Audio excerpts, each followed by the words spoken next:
आपण पाहणार आहोत गुणाकार शिकवण्यासाठी साधन साहित्य, वस्तू, फळ्यांवरील चित्रांचा वापर कसा करायचा। नमस्ते, डोरस्टेप स्कूलच्या परिवर्तन प्रशिक्षण केंद्रात स्वागत। आज आपण गुणाकार या विषयाबद्दल बोलणार आहोत। मुलांना जेव्हा आपण गुणाकार सोडवायला देतो तेव्हा फळ्यावरती अंक लिहून मुलांना सांगतो की गुणाकार करा। पुस्तकातले गुणाकारासाठी सराव दिलेले असतात किंवा स्वाध्याय दिलेले असतात, ते पाहून मुलांना सोडवायला सांगतो किंवा फळ्यावरती अंकातून एक गुणाकार आपण मुलांना सोडून दाखवतो। अशा पद्धतीने आपण मुलांना गुणाकार सोडवायला सांगत असतो। पण मुलांना वेगवेगळ्या पद्धतीने गुणाकार ही संकल्पना जर सोप्या पद्धतीने समजावून सांगितली तर मुलाला सुद्धा गुणाकार हा सोप्याकडून अवघडाकडे शिकायला सुद्धा मदत होते। आपल्याला गुणाकार वेगवेगळ्या पद्धतीने कसा मुलांना सांगता येईल हे आपण आज पाहणार आहोत। आपल्याला इथे फळ्यावर दिसत आहे बघा की गुणाकार हा कृतीतून, वस्तूतून, नंतर मुलांना अनुभव देऊन, बेरजेतून हे आपल्या मुलांना सांगायचं आहे। गुणाकार म्हणजे काय तर एकच संख्या आपण सारखी बेरीज, एकाच संख्येची आपण सारखी बेरीज करत असतो। एकच वस्तू आपण सारखी मोजत असतो। गुणाकार म्हणजे काय तर वाढ होते, ती संख्या मोजून वाढ होत असते। हे जे सगळं आपल्या मुलांना सांगायचंय आपण अंकात सांगतो, पण तेच आपल्याला मुलांना कृतीतून करून दाखवायचंय। तर चला आपण पाहूया कोणकोणत्या कृती आपण मुलांबरोबर गुणाकार ही संकल्पना समजून सांगण्यासाठी वापरत आहोत। आता इथे बघा कृती आहे, कृतीचा उपयोग करूयात। मुलांचा सहभाग घ्यायचा आणि मुलांना गुणाकाराकडे आपण कसं घेऊन जाऊयात ते पाहूयात। आता इथे गुणाकार ही संकल्पना मुलांना समजून सांगण्यासाठी आपल्या वर्गामध्ये जे उपलब्ध साधन साहित्य असतं आपल्याला सहज मिळू शकतं असं काही साधन साहित्य घेतलेलं आहे। म्हणजे स्केच पेन आहेत, खडू आहेत, कार्डशीटचे थोडेसे गोल केलेले आहेत आणि आपल्याला फुलं सुद्धा उपलब्ध मिळू शकतात। काही शेंगा असतील, बिया असतील, ह्याचाही वापर आपण त्याच्यासाठी करू शकतो। म्हणजे जे गणित शिकवण्यासाठी साधन साहित्य वापरतो तेच आपण ह्याच्यासाठी सुद्धा वापर करता येईल। तर कृतीतून घेताना माझ्या समोर वर्गातली 2 मुलं मी बोलवलेली आहेत आणि मुलांना सांगितलेलं आहे की ह्याच्यातली 3 फुलं मी द्यायची आहेत। मग माझ्यासमोर 2 मुलं आहेत, त्यांना मी प्रत्येकाला 3 फुलं देते। म्हणजे हे एका मुलाला 3 फुलं दिली आणि दुसऱ्या मुलाला 1, 2, 3 अशी वर्गातल्या 2 मुलांना 3 फुलं दिलेली आहेत। म्हणजे मी किती मुलांना फुलं दिली तर 2 मुलांना फुलं दिली। किती फुलं दिली? 3 फुलं दिली। 1, 2, 3 एका मुलाला 3 फुलं, दुसऱ्या मुलाला 3 फुलं, 1, 2, 3 अशी मी 3 फुलं प्रत्येकाला दिलेली आहेत। म्हणजेच काय केलेलं आहे की एका मुलाला 3, दुसऱ्या मुलाला 3 अशी मिळून किती फुलं झाली आहेत? 6 फुलं झालीत। 1, 2, 3, 4, 5 आणि 6। मी काय केलं बरं, हे बेरीज केली की नाही हे मुलांना इथे मी समजून सांगते की तुला 3 फुलं दिली आणि दुसरा मुलगा आहे त्याला 3 फुलं दिली। आता सगळी मिळून काय केली आहेत आपण मोजली, तेव्हा काय केली बेरीज केली। म्हणजे 3 अधिक 3 बरोबर 6 हे कृतीतून मुलाला दाखवलं। हे एक उदाहरण आपण मुलांबरोबर घेतलं। दुसरं, काही वस्तू मुलांना दिल्या,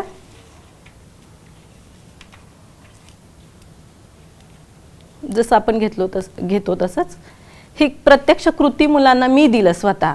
आता मी मुलांना काय सांगितलं की ह्याच्यामधले 3 गोल 2 मुलांनी घ्यायचे। किती गोल घ्यायचे? 3 गोल घ्यायचे।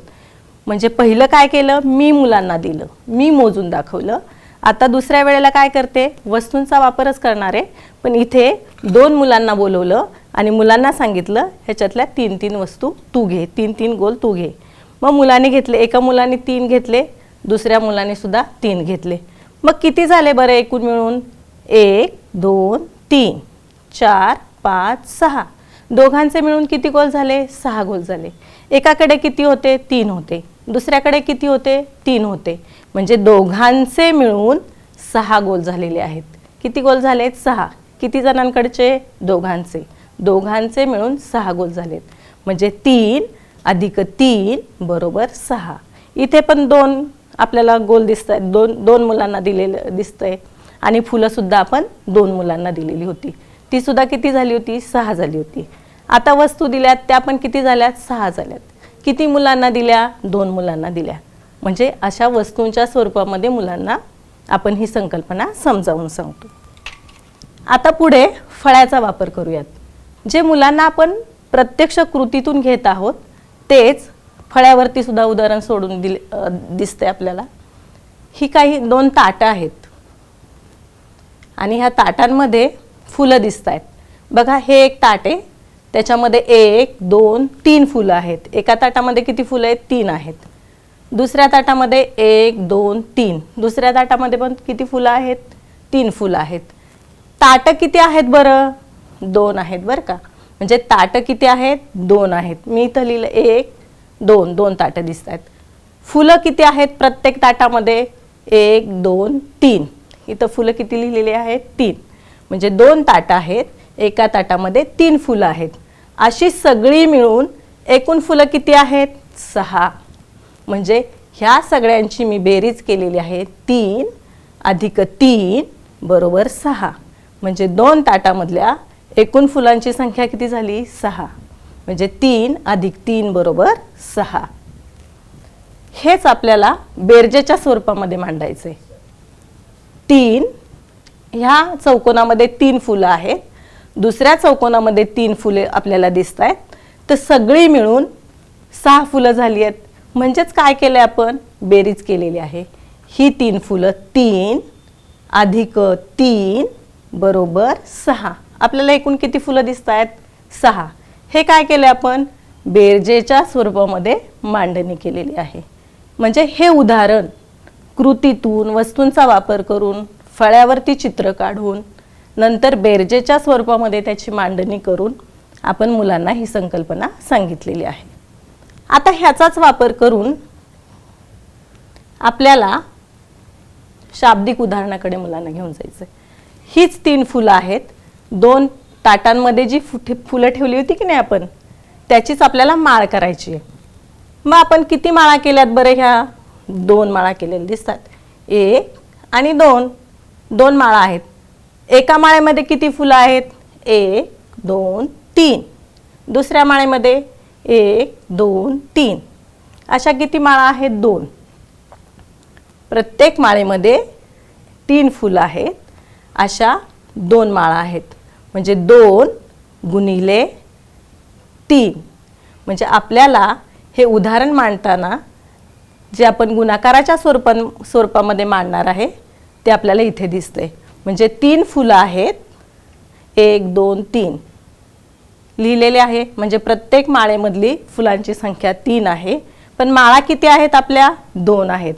म्हणजे 3 गुणिले 2 बरोबर 6. ही आपण गुणाकाराची मांडणी केलेली आहे. म्हणजे मुलाला कृतीतून वस्तूंच्या वापरातून फळ्यावरती चित्र काढून बेरजेच्या स्वरूपामध्ये शाब्दिक उदाहरणाकडे घेऊन जातोय आणि तेच उदाहरण मांडणीच्या स्वरूपामध्ये आपण मुलांना सांगत आहोत. आपण मुलांना अशा पद्धतीने सुद्धा उदाहरणं सोडवण्यासाठी देऊ शकतो. मुलांनी फळ्यावरती येऊन वस्तूंचा वापर करून उदाहरणं सोडून त्याची उत्तरं लिहायला हवीत आत्ता. कारण हे सगळं आपण मुलांना समजलंय की नाही हे सुद्धा बघत असतो. आता इथे उदाहरण दिलं आणि मुलांनी इथे उत्तर लिहिलेलं आहे. 3 गुणिले 2 बरोबर 6. हे बरोबर, हे मुलाला समजलेलं आहे. पण इथे 5 गुणिले 5 असं म्हटल्यानंतर मुलाने उत्तर 10 लिहिलेलं आहे. पण हे 5 आणि 5 गुणिले 5 बरोबर 10 होतात का? तर नाही. कारण कदाचित इथे मुलगा गुणाकाराचं चिन्ह बघताना बेरजेचं चिन्ह सुद्धा बघू शकतो. त्याच्यामुळे मुलांनी उत्तर इथे 10 लिहिलेलं असं आपल्याला वाटतं. पण ही संकल्पना समजून देण्यासाठी मुलाला वस्तूंचा वापर करून 5 वस्तू घेतल्या, 5 5 गट केल्यानंतर किती झालेत ते मोजायला आपण देऊ शकतो. म्हणजे इथे 5 वस्तूंचा गट करून किती वेळा 5 आलेले आहेत ते 5 वस्तू मोजून मुलांनी इथे 25 ही संख्या लिहिणं गरजेचं आहे. त्याच्यासाठी आपण पुन्हा मुलांचा सराव घेऊन मुलांना ही संकल्पना समजून सांगू शकतो. कृती वेगवेगळ्या देऊन, कारण मुलाला अनुभव देऊन, प्रत्यक्ष अनुभव करून, कृती करून जर मुलाने इथे उत्तर बरोबर लिहिलं तर त्याला ती संकल्पना समजली आहे असं आपण म्हणूयात. आपण स्वतः शिक्षिकेने कधीही मूल जेव्हा आपल्याला चुकीचं उत्तर देतं तेव्हा आपण मुलाला उत्तर सांगायचं नाही. तिथं 5 गुणिले 5 मुलांनी 10 लिहिले म्हणून आपण 25 उत्तर लगेच सांगायचं नाही. इथे आता मुलांना जेव्हा आपण समजावून सांगितलंय, मुलांनी कृती केलेली आहे, तेव्हा मुलांनी 5 गुणिले 5 बरोबर उत्तर आलेलं आहे 25. हे मुलांना आपल्याला इथे समजावून सांगायचे आणि मुलांच्या समोर कसे 25 आलेले आहेत हे आपल्याला इथे प्रत्यक्ष दाखवून इथे उत्तर लिहायचं आहे. ह्या पद्धतीने मुलांना गुणाकार ही संकल्पना समजावून द्यायची आहे. मुलांचा सराव घेण्यासाठी, मुलांना गुणाकार ही संकल्पना अजून चांगल्या पद्धतीने समजण्यासाठी मुलांना सराव देणं सुद्धा खूप गरजेचं आहे.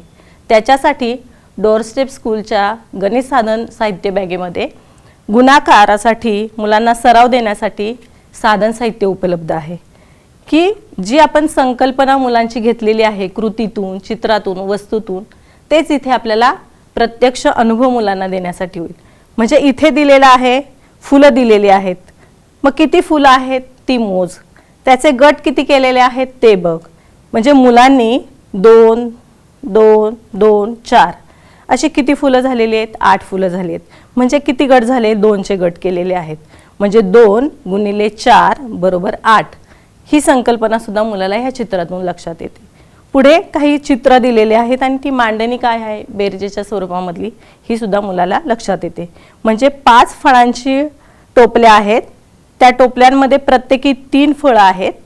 मग ती 3 फळं आहेत ती कशी लिहिलेली आहेत, त्याची बेरीज कशी केलेली आहे हे सुद्धा आपल्याला इथे लक्षात येतं. 5 गुणिले 3 बरोबर 15, 5 त्रिक 15 या स्वरूपामध्ये. मग आपण जे वेगवेगळ्या पद्धतीने मुलांना सोडवण्यासाठी उदाहरणं देतो, ती उदाहरणं सुद्धा इथे आपल्याला खाली दिलेली दिसतात, की जे त्यातून मुलं गुणाकार ही संख्यांचा त्याच्याबरोबर चित्रातून कसा मांडायचा हे सुद्धा ह्याच्यातून लक्षात येणार आहे.